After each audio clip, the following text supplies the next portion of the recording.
Hello guys, welcome to my channel this dot co. यहाँ हम सीखेंगे ऑल अबाउट वेब डेवलपमेंट एकदम zero से।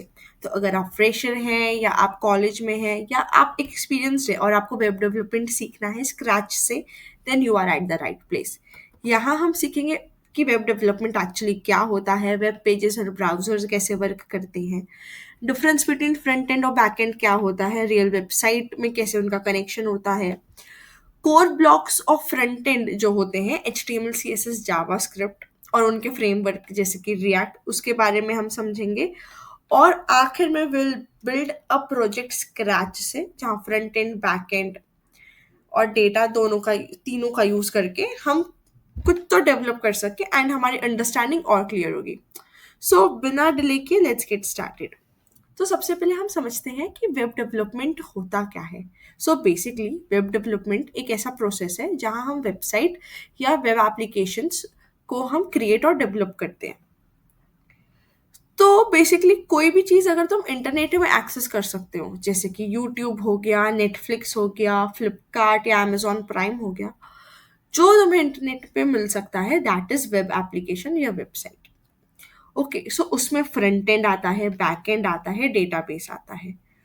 तो पहले हम एक काम करते हैं, गूगल क्रोम ओपन करते हैं। तो मैं अपने गूगल क्रोम में ओपन करती हूँ flipkart.com। अब एक चीज़ यहाँ पर समझो, मैंने यहाँ पे टाइप किया अपने क्रोम के ब्राउज़र पे flipkart.com। सो flipkart.com जैसे ही मैंने टाइप किया, मेरी फ्लिपकार्ट की एप्लीकेशन ओपन हो गई। इसका मतलब क्या है कि ये इंटरनेट पे एक्सेसिबल है, राइट। बट मैंने यहाँ पे एक एड्रेस टाइप किया है flipkart.com। तो इससे ये हमें समझ आ रहा है कि इंटरनेट में हमें कोई भी चीज़ ऐसे ही नहीं मिलती। हर एप्लीकेशन का एक पर्टिकुलर और एक यूनिक एड्रेस होता है, जिसे हम वेब एड्रेस बोलते हैं या फिर उसे यूआरएल भी बोलते हैं। यूआरएल का फुल फॉर्म होता है यूनिफाइड रिसोर्स लोकेटर। ठीक है। तो अगर मैं यहाँ पे टाइप करूँगी youtube.com, तो मेरा यहाँ पे यूट्यूब ओपन हो जाएगा, राइट। तो ऐसे ही जो भी चीज़ें हैं एप्लीकेशन इंटरनेट में अवेलेबल, उन सब का एक पर्टिकुलर यूनिक एड्रेस होता है। ये हमें क्लियर हो गया, ठीक है। नाउ हम यहाँ पे समझते हैं कि फ्रंट एंड क्या होता है। ये हमारी एक वेब एप्लीकेशन है, ठीक है। तो उसमें फ्रंट एंड क्या है, जो भी चीज़ हमें यहाँ पे दिख रही है, log in, cart, become a seller, जो भी चीज़, जितनी भी डेटा यहाँ पे दिख रहा है, ये सारा जो पार्ट है, जो विजिबल पार्ट है, दैट इज फ्रंट एंड। इसमें आता है HTML CSS जावास्क्रिप्ट या फिर जावास्क्रिप्ट के फ्रेमवर्क जैसे कि रिएक्ट, एंगुलर। फिर बैकएंड क्या होता है? तो बैकएंड बेसिकली क्या होता है, जो भी डेटा प्रोसेस होके आता है, हम कुछ भी रिक्वेस्ट भेजते हैं तो उसे हम फ्रंट एंड में शो करते हैं। तो वो जो डेटा प्रोसेस होके आता है उसे हम बोलते हैं बैक एंड। इसको थोड़ा इजी वे में समझते हैं। ये तो तुम्हारी वेबसाइट कैसे दिख रही है, फ्रंट एंड तो वो हो गया। क्या क्या दिखना चाहिए, कैसे उसका लेआउटिंग होता है, क्या प्रोसेस होना चाहिए, जैसे यहाँ पे दिवाली का सेल है, ये सब है। तो ये सब तुम्हारा फ्रंट एंड हो गया।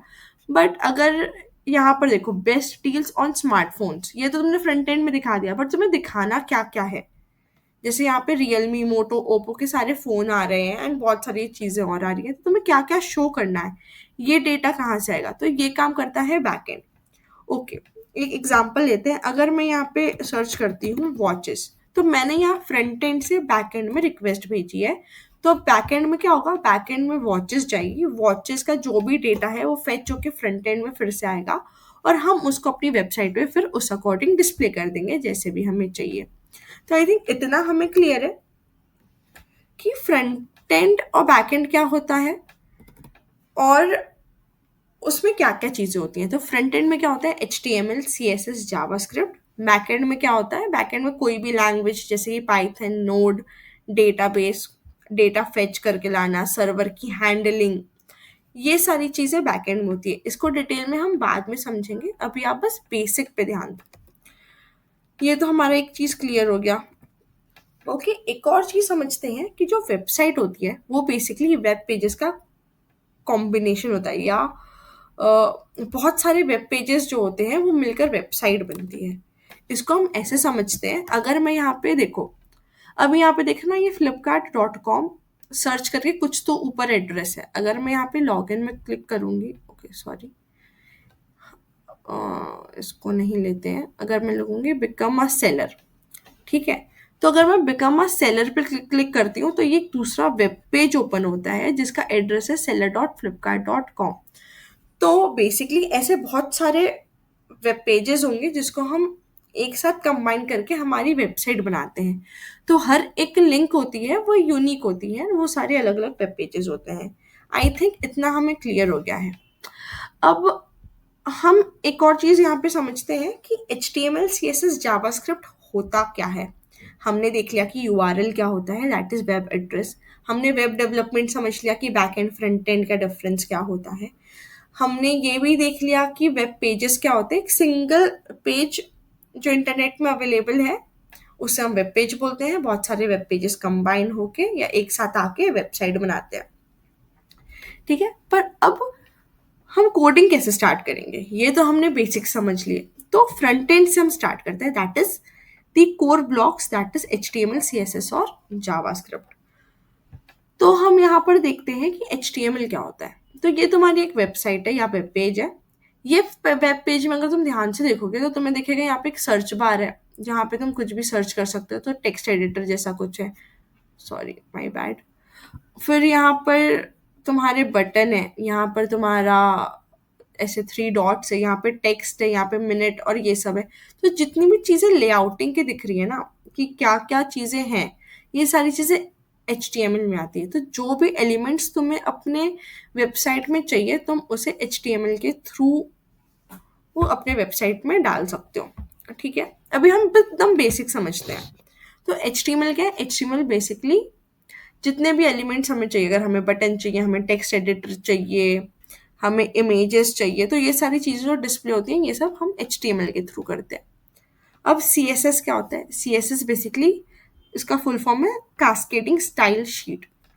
इसका क्या काम है? इसका काम है तुम्हारे H T M L element को लेआउट देना, लुक एंड फील देना, उसको ब्यूटिफाई करना, उसको डिज़ाइन देना। बेसिकली मतलब कि अगर तुमने एक टेक्स्ट एडिटर लिखा एच टी एम एल में कि तुमने डाल दिया एच टी एम एल में मुझे चाहिए टेक्स्ट एडिटर, पर अब टेक्स्ट एडिटर की लेंथ कितनी होनी चाहिए, उसका विड्थ कितना कितना होना चाहिए, वो कौन से कलर का होना चाहिए, ये सब हम करते हैं सी एस एस से। अब थोड़ा नीचे जाकर एक और चीज़ें देखते हैं। अब जैसे कि ये है, अब यहाँ पे टेक्स्ट सारे ब्लैक कलर के हैं, तो ये सारा काम हमारा कौन करता है? C S S. अगर यहाँ पर देखो तो ये जो सर्कुलर बटन है ये ब्लू कलर का है, तो ये भी काम कौन करेगा? C S S. तो जो लुक एंड फील देता है तुम्हारी एच टी एम एल को वो करता है सी एस एस। तो हमने एच टी एम एल समझ लिया। एलिमेंट्स जो अपने वेबसाइट में यूज़ होते हैं वो हम एच टी एम एल के थ्रू यूज़ करते हैं। अगर हमें सी एस एस चाहिए ब्यूटिफिकेशन के लिए और लेआउटिंग के लिए तो हम सी एस एस यूज़ करते हैं। हम जावास्क्रिप्ट कब यूज़ करते हैं? हम जावास्क्रिप्ट यूज़ करते हैं to give actions to our H T M L element. मतलब कि अगर मैं यहाँ पे सर्च कर रही हूँ तो देखो यहाँ पर मेरे जो इतने भी प्री सर्च्ड चीज़ें हैं वो सारी चीज़ें आ रही है, ट्रेंडिंग चीज़ें आ रही है। तो ये सारा काम कौन कर रहा है? ये सारा काम कर रहा है जावास्क्रिप्ट। अगर मैं लॉगिन पे क्लिक कर रही हूँ, एक मिनट इसको हटाती हूँ मैं। लॉगिन पे मैं हवर कर रही हूँ, बस अपना माउस उसके ऊपर लेकर गई हूँ, तो क्या हो रहा है? तो मेरा एक ड्रॉप डाउन आ रहा है।